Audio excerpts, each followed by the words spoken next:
Viewers welcome back to program. So viewers end section में आप पहुंच चुके हैं। उस विच आपां गलबात करांगे कि दुनिया भर के मुल्कों में हर 10 साल बाद मरदमशुमारी जिहड़ी है करवाई जाती है और भारत में अखीरली मरदमशुमारी 2011 में हुई सी और ये मरदमशुमारी 2021 ਵਿੱਚ होनी सी, पर मोदी सरकार वालों कोविड के बहाने इसनूं टाल दिता गया। भारत की मोदी सरकार मरदमशुमारी करवाउण तों क्यों भगौड़ी है, इस बारे आपां गलबात करन जा रहे हैं। जोड़े तुहाडे लाइव मैसेज ने वो भी आपां शेयर करन जा रहे हैं। सो असीं चाहांगे कि तुसीं इसी तरह बने रहना, देखण सुन लई एंड लिखण लई तुहाडा सब दा बहुत बहुत धन्नवाद जी। डॉक्टर साहब की कहना चाहोगे? देखो ये गल हालां ये सानू भी पता है भी 10 साल बाद मरदमशुमारी जिन्हों सेंसस कहते हैं ये होंदी है। और जे मैं गलत ना होवां तो पहली सेंसस अंग्रेज़ों के ज़माने जो पंजाब उन्हां दा हिस्सा बनता 1849 च 1861 या 1871 मैं श्योर नहीं हाँ शुरू हुई। और ईवन जदों first world war second world war भी चलिया अंग्रेज़ों के पीरीयड च हर 10 साल बाद ये मरदमशुमारी होंदी सी। हुण मरदमशुमारी महज एक गिणती का नाम नहीं है। उस दे नाल जदों तक हुण असीं 21वीं सदी च पहुंचे हैं जिहड़ियां सोसाइटीज़ ने उन्हां च पुअर लैवल ते की है और भारत दे विच खास तौर ते जदों शेड्यूल्ड ट्राइब और दूसरियां क्लासिस का जिक्र हुंदा है उस ते बेस्ड कैलकुलेशनस होंदियां, वैलफेयर स्कीम्स बनदियां, लोकां तक राहत पहुंचती है। हालां ज़ाहिर है ये भी पता लगता है भी किस धर्म के मनण वाले किन्ने ने, माइग्रेशन कित्थों हो रही है, कित्थे एवरेज ग्रोथ रेट की है और दूसरा की है। हुण 2011 दे विच लास्ट सेंसस हुई, 2021 दे विच ड्यू सी। ज़ाहिर है 2020 च कोविड का थोड़ा बहुत प्रभाव होया, कुछ मुल्कों ने इमीडिएट च नहीं किया, कुछ ने उहदे बावजूद किया, कुछ ने जो ही कोविड खत्म होया उस तो बाद की। पर हुण ये सवाल पैदा हुंदा और इंडिया नूं उन्होंने उस कैटेगरी च रख दिता दुनिया च जिहड़ियां वार टॉर्न कंट्रीज़ ने, जिथे जंग लगी होए, भुखमरी पई होए, कोई होर होए, जिथे सेंसस नहीं हो सकती। क्योंकि 14 सालों तो 2011 तो बाद हुण 2024 जो असीं गुजर रहे हैं कोई सेंसस नहीं हुई और कोई अनाउंसमेंट नहीं है। हुण इहदे पिछे हिडन रीजन की है?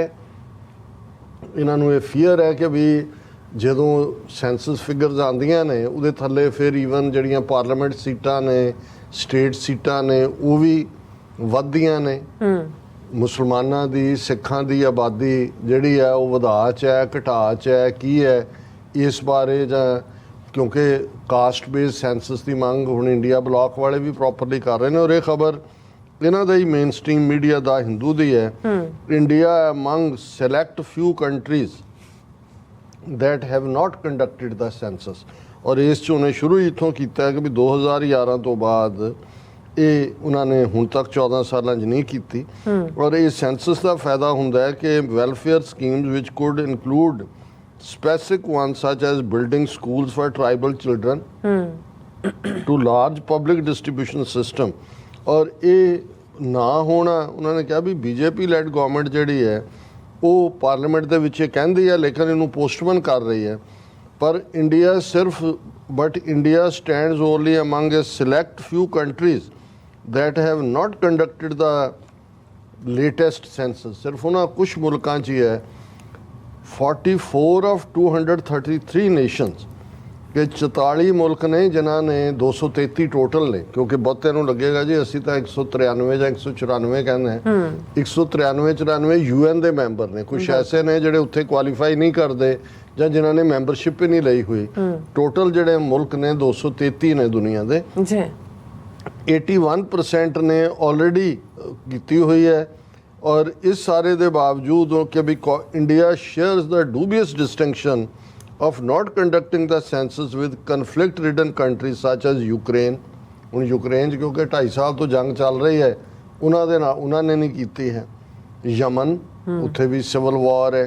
सीरिया एंड म्यांमार उन्होंने कहा भी इंडिया यमन, सीरिया, म्यांमार उस कैटेगरी च आ गए ਜਿਹੜੇ सेंसस नहीं करवा रहे, जिथे सिविल वॉर्स ने ਜਾਂ तालिबान रूल अफगानिस्तान है ਜਾਂ इकोनॉमिक क्राइसिस है श्रीलंका का। इसका मतलब भी इंडिया च की है उत्थे इकोनॉमिक क्राइसिस है, वार टॉर्न है, की है, इंडिया क्यों नहीं करवा रहे। फिर उन्होंने कहा कि भी इंडिया 10 सोना कंट्री च आ गया है।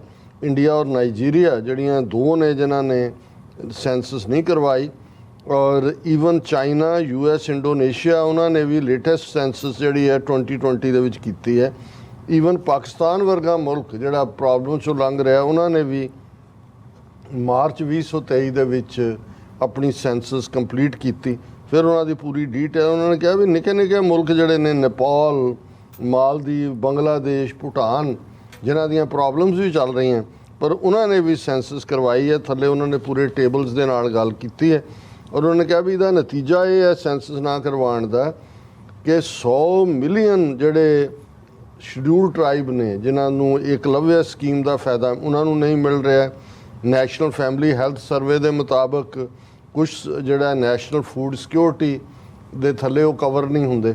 ਸੋ ਕੋਈ ਨਾ ਕੋਈ ਐਸਾ ਹੈ। ਹਾਲਾਂ ਇਹਨੇ ਵੀ ਕੋਈ ਇਸ ਦਾ ਨਤੀਜਾ ਨਹੀਂ ਕੱਢਿਆ ਵੀ ਕਿਉਂ ਇੰਡੀਆ ਨੇ, ਜਿਹਦੇ ਕੋਲ ਜਦੋਂ ਕਲੇਮ ਕਰਦੇ ਨੇ ਜੀ ਅਸੀਂ 62 ਕਰੋੜ ਲੋਕਾਂ ਨੇ ਵੋਟਾਂ ਪਾਈਆਂ, ਇਹਨਾਂ ਸਾਡੇ ਕੋਲ ਵਾਈਡ ਸਿਸਟਮ, ਸੈਂਸਸ ਬਿਊਰੋ ਹੈ ਇੰਡੀਆ ਦਾ, ਹਰ 10 ਸਾਲ ਬਾਅਦ ਜਿਹੜਾ ਉਹ 47 ਤੋਂ ਬਾਅਦ ਵੀ ਮਰਦਮਸ਼ੁਮਾਰੀ ਹੁੰਦੀ ਰਹੀ ਹੈ। ਫਿਰ ਜਾਂ ਤਾਂ ਇਹ ਉਸ ਕਿਸਮ ਦੇ ਸਿਸਟਮ ਜਿੱਥੋਂ ਜਿਹੜਾ ਕੁਝ ਗੜਬੜ ਕਰਨ ਤੇ ਲੱਗੇ ਹੋਏ ਨੇ ਤਾਂ ਕਿ ਆਉਣ ਵਾਲੇ ਪੀਰੀਅਡ 'ਚ ਇਹ ਜਿਹੜੀ ਮੁਸਲਮਾਨਾਂ ਦੀ, ਈਸਾਈਆਂ ਦੀ, ਸਿੱਖਾਂ ਦੀ ਜਾਂ ਉਹਨਾਂ ਦੀ ਆਬਾਦੀਆਂ ਹੀ ਗਾਇਬ ਕਰ ਦੇਣ, ਕੁਝ ਉਸ ਕਿਸਮ ਦਾ ਗੜਬੜ ਕਰ ਰਹੇ ਨੇ, ਜਾਂ ਉਹਨਾਂ ਨੂੰ ਕੋਈ ਹੋਰ ਇਸ ਦੇ ਉੱਤੇ ਹੈ। ਪਰ ਇਹ ਵੱਡਾ ਸਵਾਲ ਹੈ ਇਹ ਵੀ ਆਪੋਜੀਸ਼ਨ ਧਿਰਾਂ ਨੂੰ ਔਰ ਈਵਨ ਸਿੱਖ ਧਿਰਾਂ ਨੂੰ ਵੀ ਕਿ ਭਾਈ ਤੁਸੀਂ ਜਿਹੜਾ ਸਭ ਕੁਝ ਕੈਲਕੂਲੇਟ 2011 ਦੇ ਬੇਸਡ ਕਰ ਰਹੇ ਹੋ, ਜਿਹੜੀ ਸੈਂਸਸ ਡਿਊ ਹੈ 14 ਸਾਲ ਹੋ ਗਏ ਨੇ, ਸੈਂਸਸ ਕਿਉਂ ਨਹੀਂ ਕਰਵਾਈ ਜਾ ਰਹੀ। ਜੀ ਰਾਜ ਸਾਹਿਬ ਤੁਹਾਡਾ ਬਹੁਤ ਬਹੁਤ ਧੰਨਵਾਦ। ਸੋ ਹੁਣ ਆਪਾਂ ਆਪਣੇ ਜਿਹੜੇ ਰਿਵਿਊਅਰਸ ਮੈਸੇਜ ਨੇ ਉਹ ਲੈਣ ਜਾ ਰਹੇ ਹਾਂ। ਸਭ ਦਾ ਬਹੁਤ ਬਹੁਤ ਸ਼ੁਕਰੀਆ ਅਦਾ ਕਰਦੇ ਹਾਂ। ਮੈਸੇਜ ਦੀ ਸ਼ੁਰੂਆਤ ਕਰਦੇ ਹਾਂ ਰਿਸ਼ੀ ਭਾਰਤਵਾਜ ਤੋਂ। ਉਹ ਕਹਿੰਦੇ ਨੇ ਕਿ ਵਾਹਿਗੁਰੂ ਜੀ ਕਾ ਖਾਲਸਾ ਵਾਹਿਗੁਰੂ ਜੀ ਕੀ ਫਤਿਹ। Doctor Amarjit, what would happen to the Sikhs in living in South India, in Maharashtra, in Bengal, etc. if Khalistan is made? Bhardwaj ji, ਜਿਹੜਾ ਪਹਿਲਾਂ ਤਾਂ ਤੁਸੀਂ ਇਹ ਤੁਹਾਡਾ ਸਵਾਲ ਉਸ ਨਫ਼ਰਤ 'ਚੋਂ ਨਿਕਲਦਾ ਹੈ। ਤੁਸੀਂ ਐਂ ਮੰਨ ਕੇ ਤੁਰਦੇ ਹੋ ਕਿ ਵੀ ਹਰ ਚੀਜ਼ ਜਿਹੜੀ ਹੈ ਉਹ 1947 ਦੌਰ ਵਾਲੀ ਹੋਣ ਜਾ ਰਹੀ ਹੈ। ਇਵੇਂ ਨਹੀਂ ਹੈ। ਅਸੀਂ ਸਮਝਦੇ ਹਾਂ ਕਿ ਭਾਈ ਇਹਦਾ ਮਤਲਬ ਕੋਈ ਟ੍ਰਾਂਸਫਰ ਆਫ ਪਾਪੂਲੇਸ਼ਨਸ ਨਹੀਂ ਹੈ। ਅਸੀਂ ਕਦੇ ਨਹੀਂ ਚਾਹਾਂਗੇ ਕਿ ਪੰਜਾਬ ਦੇ ਹਿੰਦੂ ਜਾਂ ਮੁਸਲਮਾਨ ਜਾਂ ਈਸਾਈ ਜਾਂ ਜਿਹੜੇ ਨਹੀਂ ਵੀ ਕਿਸੇ ਮਜ਼ਹਬ ਨੂੰ ਮੰਨਣ ਵਾਲੇ ਉਹ ਪੰਜਾਬ ਛੱਡ ਕੇ ਜਾਣ। ਇਸੇ ਤਰ੍ਹਾਂ ਅਸੀਂ ਸਮਝਦੇ ਹਾਂ ਕਿ ਸਟਰੋਂਗ ਖਾਲਿਸਤਾਨ ਹੋਣ ਦੇ ਨਾਲ ਜਿਹੜੇ ਸਿੱਖ ਬਾਕੀ ਸੂਬਿਆਂ 'ਚ ਜਾਂ ਬਾਕੀ ਮੁਲਕਾਂ 'ਚ ਵੀ ਨੇ, ਰਾਦਰ ਉਹਨਾਂ ਨੂੰ ਸਟਰੈਂਥ ਮਿਲੇਗੀ। ਉਹਦਾ ਮਤਲਬ ਇਹ ਨਹੀਂ ਹੈ ਕਿ ਭਾਈ ਉਹ ਜਿਹੜੇ ਨੇ ਉਹਨਾਂ ਨੂੰ ਉੱਥੋਂ ਕੱਢ ਦਿਓ ਤੇ ਅਸੀਂ ਇੱਥੋਂ ਕੱਢ ਦਿਆਂਗੇ। ਇਹ ਤੁਹਾਡੀ ਸੋਚ ਹੋਏਗੀ, ਕਿਉਂਕਿ ਇਸ ਕਿਸਮ ਦਾ ਤੁਸੀਂ ਜਿਹੜਾ ਉਹ ਮਾਹੌਲ, ਇਹੀ ਜਦੋਂ ਪੰਜਾਬੀ ਸੂਬਾ ਸਿੱਖਾਂ ਨੇ ਮੰਗਿਆ ਕਿ ਭਾਈ ਪੰਜਾਬੀ ਜ਼ਬਾਨ ਨੂੰ ਰੈਕਗਨੀਸ਼ਨ ਹੋ, ਉਦੋਂ ਵੀ ਇਹੀ ਪ੍ਰਚਾਰ ਹੁੰਦਾ ਸੀ ਕਿ ਭਾਈ ਇਹ ਪੰਜਾਬੀ ਸੂਬਾ ਤਾਂ ਸਿੱਖਸਤਾਨ ਹੋਏਗਾ ਔਰ ਬਾਕੀਆਂ ਦਾ ਕੀ ਬਣੇਗਾ। ਤੁਸੀਂ ਦੇਖ ਰਹੇ ਹੋ ਅੱਜ ਪੰਜਾਬ ਦੇ 12 ਦੇ 12 MP ਪੰਜਾਬੀ 'ਚ ਸਹੁੰ ਚੁੱਕ ਰਹੇ ਨੇ ਪਾਰਲੀਮੈਂਟ ਦੇ ਵਿੱਚ। ਸੋ ਅਸੀਂ ਨਹੀਂ ਸਮਝਦੇ ਕਿ ਵੀ ਇਸ ਕਿਸਮ ਦਾ ਮਾਹੌਲ ਕ੍ਰੀਏਟ ਹੋਏਗਾ ਜਾਂ ਕਰੋਗੇ ਤਾਂ ਤੁਸੀਂ ਲੋਕ ਕਰੋਗੇ, ਔਰ ਅਸੀਂ ਇਸ ਕਿਸਮ ਦਾ ਬਿਲਕੁਲ ਨਹੀਂ ਚਾਹੁੰਦੇ ਕਿ ਭਾਈ ਕੋਈ ਟ੍ਰਾਂਸਫਰ ਆਫ ਪਾਪੂਲੇਸ਼ਨ ਹੋਏ। ਜਿੱਥੇ ਕੋਈ ਰਹਿ ਰਿਹਾ ਉਹ ਸਿਸਟਮ ਜੋ ਵੀ ਰੈਸਟ ਆਫ ਇੰਡੀਆ ਦਾ ਬਣੇਗਾ, ਤਮਿਲਨਾਡੂ ਵਾਲੇ ਜੇ ਉਹਨਾਂ ਦਾ ਤਮਿਲ ਮੁਲਕ ਬਣਦਾ, ਸਿੱਖ ਜਿਵੇਂ ਅਮਰੀਕਾ, ਕੈਨੇਡਾ, ਆਸਟ੍ਰੇਲੀਆ, ਦੂਜੇ ਮੁਲਕਾਂ, ਕਿਉਂਕਿ ਸਬ ਕੰਟੀਨੈਂਟ ਅਲਟੀਮੇਟਲੀ ਐਟਲੀਸਟ 15 ਟੁਕੜਿਆਂ ਦੇ ਵਿੱਚ ਵੰਡਿਆ ਜਾਏਗਾ। ਔਰ ਅਸੀਂ ਇੱਕ ਸਟੇਜ ਤੇ ਚਾਹਾਂਗੇ ਕਿ ਯੂਰਪੀਅਨ ਯੂਨੀਅਨ ਵਾਂਗ ਫ੍ਰੀ ਟ੍ਰੇਡ ਹੋਏ, ਫ੍ਰੀ ਆਣਾ ਜਾਣਾ ਹੋਏ, ਔਰ ਅਲਟੀਮੇਟਲੀ ਉਸ ਸਬ ਕੰਟੀਨੈਂਟ ਦੇ ਵਿੱਚ ਡਿਫਰੈਂਟ ਨੈਸ਼ਨੈਲਿਟੀਜ਼ ਨੇ, ਡਿਫਰੈਂਟ ਕੌਮਾਂ ਨੇ, ਪਰ ਇੱਕ ਵਾਰ ਦਿੱਲੀ ਦੀ ਹੈਜੇਮਨੀ ਜਿਹੜੀ ਹੈ ਉਸ ਦਾ ਸੈਂਟਰ ਉਹ ਟੁੱਟਣਾ ਬੜਾ ਜ਼ਰੂਰੀ ਹੈ। ਉਸ ਤੋਂ ਬਾਅਦ ਅਸੀਂ ਯੂਰਪੀਅਨ ਯੂਨੀਅਨ ਦੇ ਮੁਲਕਾਂ ਵਾਂਗ ਸਾਰੇ ਹੀ ਜਿਹੜੇ ਅੱਡ ਨੈਸ਼ਨੈਲਿਟੀਜ਼ ਉੱਥੇ ਨੇ ਉਹਨਾਂ ਦੇ ਵਿੱਚ ਜਿਹੜਾ ਇੱਕ ਦੂਜੇ ਨਾਲ ਡੀਲ ਕਰਾਂਗੇ। ਖੜ ਸਿੰਘ ਜੀ ਫਤਿਹ ਬੁਲਾਉਂਦੇ ਨੇ ਔਰ ਕਹਿੰਦੇ ਨੇ ਸਾਰੇ ਮਸਲਿਆਂ ਦਾ ਹੱਲ ਹੈ, ਇੱਕੋ ਹੀ ਹੱਲ ਹੈ, ਖਾਲਿਸਤਾਨ। ਔਰ ਕਹਿੰਦੇ ਇੰਡੀਆ ਆਊਟ ਆਫ ਖਾਲਿਸਤਾਨ ਜ਼ਿੰਦਾਬਾਦ। ਫਿਰ ਕਹਿੰਦੇ ਕਮਿੰਗ ਸੂਨ ਖਾਲਿਸਤਾਨ ਜ਼ਿੰਦਾਬਾਦ। ਹਰਮਨ ਪੰਨੂ ਪੰਜਾਬ ਹੱਲ ਖਾਲਿਸਤਾਨ। ਸੁਖਦੀਪ ਸੋਇਤਾ ਜੀ ਕਹਿੰਦੇ ਨੇ ਰਿਸ਼ੀ ਜੀ ਇੰਡੀਆ ਓਨਲੀ ਹਿੰਦੂ ਦਾ ਨਹੀਂ ਹੈ, ਸਿੱਖਾਂ ਦਾ ਹੈ। ਜੋ ਸਿੱਖਾਂ ਦੀ ਸਟੇਟ 'ਚ ਹਿੰਦੂ ਨੇ ਜੋ ਉਹਨਾਂ ਦਾ ਹੋਵੇਗਾ, Sikh can also live another state. So much ਕਹਿੰਦੇ ਪੋਇਜ਼ਨਸ ਲੱਗਦੀ ਹੈ ਸਿੱਖਾਂ ਲਈ। ਸੋ ਫਿਰ ਸੁਖਦੀਪ ਹਾਂਜੀ ਸੋਇਤਾ ਜੀ ਕਹਿੰਦੇ ਤੁਸੀਂ ਧੱਕਾ ਕਰਕੇ ਸਿੱਖਾਂ ਨਾਲ ਰਹੋ, ਸਿੱਖਾਂ ਨੂੰ ਅਰਥ ਤੋਂ ਬਣ ਕਰ ਦਿਓ। ਮੋਦੀ ਨੂੰ ਕਹਿ ਜੋ ਕਿ ਮੋਦੀ ਦੀ ਚੜ੍ਹਦੀ ਕਲਾ ਪਤਾ ਨਹੀਂ ਕੀ ਹੈ ਚੱਲਦੀ ਹੈ। ਔਰ ਮਨਦੀਪ ਸਿੰਘ ਫਤਿਹ ਬੁਲਾਉਂਦੇ ਨੇ ਔਰ ਸਿੰਘ ਐਸ ਕਹਿੰਦੇ how to increase Sikh population in India please do a program about it and Amarjit Singh ਸਾਨੂੰ ਫਤਿਹ ਬੁਲਾਉਂਦੇ ਨੇ ਜੀ, ਬਹੁਤ ਬਹੁਤ ਸ਼ੁਕਰੀਆ। ਹਾਂਜੀ ਔਰ ਜਸਵੀਰ ਸਿੰਘ ਜੀ ਕਹਿੰਦੇ ਨੇ ਹਿੰਦੂ ਰਾਸ਼ਟਰ ਜਲਦੀ ਤੋਂ ਜਲਦੀ ਇੱਕ ਮਿੰਟ ਸੌਰੀ ਕਹਿੰਦੇ ਨੇ ਕਿ ਹਿੰਦੂ ਰਾਸ਼ਟਰ ਜਲਦੀ ਤੋਂ ਜਲਦੀ ਬਣਨਾ ਚਾਹੀਦਾ, ਸਿੱਖਾਂ ਨੂੰ ਇਸ ਦਾ ਵਿਰੋਧ ਨਹੀਂ ਕਰਨਾ ਚਾਹੀਦਾ। ਨਹੀਂ ਦੇਖੋ, ਅਸੀਂ ਤਾਂ ਆਪਣਾ ਪ੍ਰੋਗਰਾਮ ਦੀ ਸ਼ੁਰੂਆਤ ਹੀ ਗੰਗਾ ਜਮਨੀ ਤਹਿਜ਼ੀਬ ਦੇ ਆਪਣੇ ਹਿੰਦੂਤਵੀ ਵੀਰਾਂ ਦੇ ਲਈ ਨਮੋ ਨਮੈ ਨਾਲ ਕਰਦੇ ਹਾਂ। ਸਾਨੂੰ ਵੀ ਪਤਾ ਵੀ ਇਹ ਜਿਹੜੀ ਕਾਊ ਬੈਲਟ ਹੈ ਗੰਗਾ ਜਮਨਾ ਦੀ ਤਹਿਜ਼ੀਬ, ਇਹ ਇੱਕ ਵੱਖਰੀ ਤਾਂ ਇਹਦੇ 'ਚ ਤੁਸੀਂ ਹਿੰਦੀ ਬੋਲਣੀ ਹੈ, ਅਵਧੀ ਬੋਲਣੀ ਹੈ, ਭੋਜਪੁਰੀ ਬੋਲਣੀ ਹੈ, ਖੜੀ ਬੋਲੀ ਬੋਲਣੀ ਹੈ, ਬ੍ਰਜ ਭਾਸ਼ਾ ਬੋਲਣਾ, ਜੋ ਮਰਜ਼ੀ ਤੁਸੀਂ ਸੰਸਕ੍ਰਿਤ ਵੀ ਬਣਾਉਣੀ ਹੈ ਉਹ ਵੀ ਬਣਾ ਲਓ ਔਰ ਸਾਨੂੰ ਕੋਈ ਇਤਰਾਜ਼ ਨਹੀਂ ਹੈ। ਜ਼ਰੂਰ ਬਣਨਾ ਚਾਹੀਦਾ ਹੈ। ਇਹ ਗੰਗਾ ਜਮਨੀ ਤਹਿਜ਼ੀਬ ਨਮੋ ਨਮੈ ਵਾਲਿਆਂ ਦੀ ਹੈ। ਸਾਨੂੰ ਫਤਿਹ ਬੁਲਾਉਂਦੇ ਨੇ ਔਰ ਰਾਜਵਿੰਦਰ ਸਿੰਘ ਜੀ ਵੀ ਫਤਿਹ ਬੁਲਾਉਂਦੇ ਨੇ। ਸੁਖਦੀਪ ਸਵੇਦਰ ਕਹਿੰਦੇ ਨੇ ਕਿ ਉਹਨਾਂ ਦਾ ਮੈਸੇਜ ਹੈ ਸਿੱਖਾਂ ਦਾ ਕੋਈ ਸਟੈਂਡ ਨਹੀਂ, ਹਾਂਜੀ ਇੰਡੀਆ ਦਾ ਕਹਿੰਦੇ ਕੋਈ ਸਟੈਂਡ ਨਹੀਂ ਹੈ। ਆਈ ਡੋਂਟ ਨੋ ਇਹ ਕਿਸ ਸਾਈਡ ਜਾਵੇਗਾ, it is so confusing. India ਕੋਈ ਸਾਈਡ ਕਲੀਅਰ ਕਰੋ, ਰਾਈਟ ਵਿੰਗ ਔਰ ਲੈਫਟ ਵਿੰਗ, ਵਟ ਵਾਂਟ ਇੰਡੀਆ। ਔਰ ਸਿੱਖਾਂ ਨਾਲ ਇਹਨਾਂ ਨੇ ਦੁਨੀਆ ਨੂੰ ਭੰਬੜ ਪੂਸੇ 'ਚ ਪਾਇਆ ਹੋਇਆ, ਹੁਣ ਖੁਦ ਭੰਬੜ ਪੂਸੇ 'ਚ ਪਏ ਹੋਏ ਨੇ। ਕਹਿੰਦੇ ਸਿੱਖਾਂ ਨਾਲ ਇਹਨਾਂ ਵਾਰ ਰਾਈਟ ਨਹੀਂ ਇੰਡੀਆ, ਵੈਰ ਰਾਈਟ ਨਹੀਂ ਇੰਡੀਆ, ਮੇਕ ਏ ਗੁੱਡ ਡਿਸੀਜਨ। ਔਰ ਪਾਰ ਸਿੰਘ ਜੀ ਫਤਿਹ ਬੁਲਾਉਂਦੇ ਨੇ। ਮਨਜੀਤ ਸਿੰਘ ਮਠਾਰੂ ਜੀ ਵੀ ਲਿਖਦੇ ਨੇ ਕਿ ਕਹਿੰਦੇ ਨੇ ਵਾਹਿਗੁਰੂ ਜੀ ਕਾ ਖਾਲਸਾ ਵਾਹਿਗੁਰੂ ਜੀ ਕੀ ਫਤਿਹ। ਗ੍ਰੇਟ ਟੀਵੀ 84 ਖਾਲਸਾਨ is its existence from the Guru Nanak Sahib. We had been free in the past and now yet we forgot and reminding again so panth। ਬਿਲਕੁਲ ਠੀਕ ਫਰਮਾਇਆ ਮਠਾਰੂ ਸਾਹਿਬ। ਅਸੀਂ ਜਦੋਂ ਇਹ ਹਮ ਪਾਤਸ਼ਾਹੀ ਸਤਿਗੁਰ ਦੇਈ ਦੀ ਗੱਲ ਹੁੰਦੀ ਹੈ ਤੇ ਇਹ ਗੁਰੂ ਨਾਨਕ ਪਾਤਸ਼ਾਹ ਤੋਂ ਹੀ ਹੁੰਦੀ ਹੈ, ਕਿਉਂਕਿ ਉਹਨਾਂ ਨੇ ਉਹ ਇਨਸਾਨ ਪੈਦਾ ਕੀਤੇ ਜਿਹੜੇ ਕਿਸੇ ਡਰ ਭੈ ਤੋਂ ਮੁਕਤ ਤੇ ਨਾਨਕ ਰਾਜ ਚਲਾਇਆ ਸੱਚ ਕੋਟ ਸਤਾਣੀ ਨੀਂਦ ਦੇ। ਸੁਰਮੁਖ ਮੰਦਰਾ ਜੀ ਫਤਿਹ ਬੁਲਾ ਕੇ ਖਾਲਸਾ ਜ਼ਿੰਦਾਬਾਦ ਕਹਿੰਦੇ ਨੇ। ਔਰ ਫਿਰ ਇਸੇ ਤਰ੍ਹਾਂ ਮੁਹੰਮਦ ਅਸਲਮ ਜੀ ਕਹਿੰਦੇ ਨੇ ਕਿ ਡਾਕਟਰ ਸਾਹਿਬ ਚੌਧਰੀ ਹੋਣੇ, ਹਾਂਜੀ doctor sahib listening you is always great privilege of enhancing knowledge, may God bestow special favors। Muhammad Aslam ji ਬਹੁਤ ਬਹੁਤ ਸ਼ੁਕਰੀਆ ਕੰਪਲੀਮੈਂਟ ਦੇ ਲਈ। ਅਸੀਂ ਵੀ ਤੁਹਾਡੇ ਤੋਂ ਸਿੱਖਦੇ ਹਾਂ, ਇਵੇਂ ਹੀ ਅਸੀਂ ਸਾਰੇ ਵਿਦਿਆਰਥੀ ਹਾਂ, ਤਾਲਿਬੇ ਇਲਮ ਹੈ, ਇੱਕ ਦੂਜੇ ਤੋਂ ਅਸੀਂ ਸਿੱਖਦੇ ਹੀ ਸਿੱਖਦੇ ਹਾਂ। ਹਾਂਜੀ ਔਰ ਮੈਂ ਸ਼ੁਰੂ ਤੋਂ ਜਾਣੀ ਹਾਂ। ਸੋਨਮਾਲ ਜੀ ਫਤਿਹ ਬੁਲਾਉਂਦੇ ਨੇ। ਦਵਿੰਦਰ ਸੰਧੂ ਜੀ ਵੀ, ਸੁਖਜੀਵਨ ਬੱਚੂ ਜੀ ਵੀ, ਪ੍ਰਮਿੰਦਰ ਜੀ ਵੀ ਔਰ ਜਸਕੀਰਤ ਜੀ ਔਰ ਧਰਮ ਸਿੰਘ ਜੀ, ਹਰਮਨ ਪੰਨੂ ਜੀ, ਹਰਦੀਪ ਸਿੰਘ ਜੀ, ਇੰਦਰਜੀਤ ਸਿੰਘ ਸੰਧੂ ਜੀ, ਅਮਰਜੀਤ ਸੈਣੀ ਜੀ ਔਰ ਗੁਰਦੇਵ ਸਿੰਘ ਜੀ ਫਤਿਹ ਬੁਲਾਉਂਦੇ ਨੇ।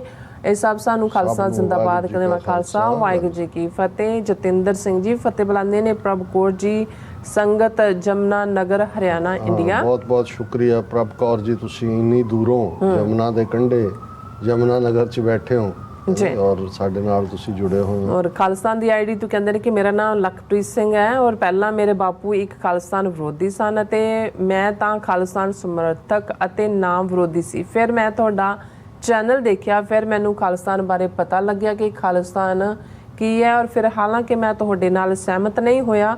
ਫਿਰ ਮੈਂ ਸਿੱਖ ਵਿਰੋਧੀ ਅਤੇ ਖਾਲਿਸਤਾਨ ਵਿਰੋਧੀ ਬੰਦੇ ਗੌਰਵ ਆਰੀਆ ਨੇ ਕੀ ਨਿਊਜ਼ੀਲੈਂਡ ਅਤੇ ਇਹਨਾਂ ਹੋਰ ਲੋਕਾਂ ਦੇ ਪ੍ਰਭਾਵ ਵਿੱਚ ਆ ਗਿਆ, ਪਰ ਕੁਝ ਸਮੇਂ ਬਾਅਦ ਮੈਂ ਟੁੱਟ ਚੁੱਕਾ ਸੀ। ਫਿਰ ਮੈਂ ਪ੍ਰਮਾਤਮਾ ਅੱਗੇ ਅਰਦਾਸ ਕੀਤੀ ਅਤੇ ਮੈਨੂੰ ਹੌਲੀ-ਹੌਲੀ ਸਾਰੇ ਮਸਲੇ ਸਮਝ ਆਉਂਦੇ ਗਏ।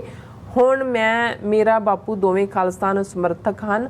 ਬਹੁਤ ਸਾਰੇ ਮਸਲੇ ਸਿੱਖ ਮੁੱਦੇ ਮੈਨੂੰ ਤੁਹਾਡੇ ਚੈਨਲ ਰਾਹੀਂ ਸਮਝ ਆਏ। ਬਹੁਤ ਬਹੁਤ ਸ਼ੁਕਰੀਆ ਵੀਰ ਲਖਪ੍ਰੀਤ ਸਿੰਘ ਜੀ। ਜਦੋਂ ਸਾਨੂੰ ਇਸ ਕਿਸਮ ਦੀ ਜਿਹੜੀ ਹੈ ਉਹ ਇਨਪੁਟ ਮਿਲਦੀ ਹੈ ਤਾਂ ਸਾਨੂੰ ਲੱਗਦਾ ਹੈ ਵੀ ਜੋ ਕੁਝ ਅਸੀਂ ਕਰ ਰਹੇ ਹਾਂ ਅਸੀਂ ਠੀਕ ਡਾਇਰੈਕਸ਼ਨ 'ਚ ਹੈ ਔਰ ਸਤਿਗੁਰੂ ਜਿਹੜੇ ਨੇ ਉਹ ਆਪ ਸਹਾਈ ਹੋ ਰਹੇ। ਬਿਲਕੁਲ। ਚਰਨਜੀਤ ਰੰਧਾਵਾ ਜੀ ਵੀ ਫਤਿਹ ਬੁਲਾਉਂਦੇ ਨੇ।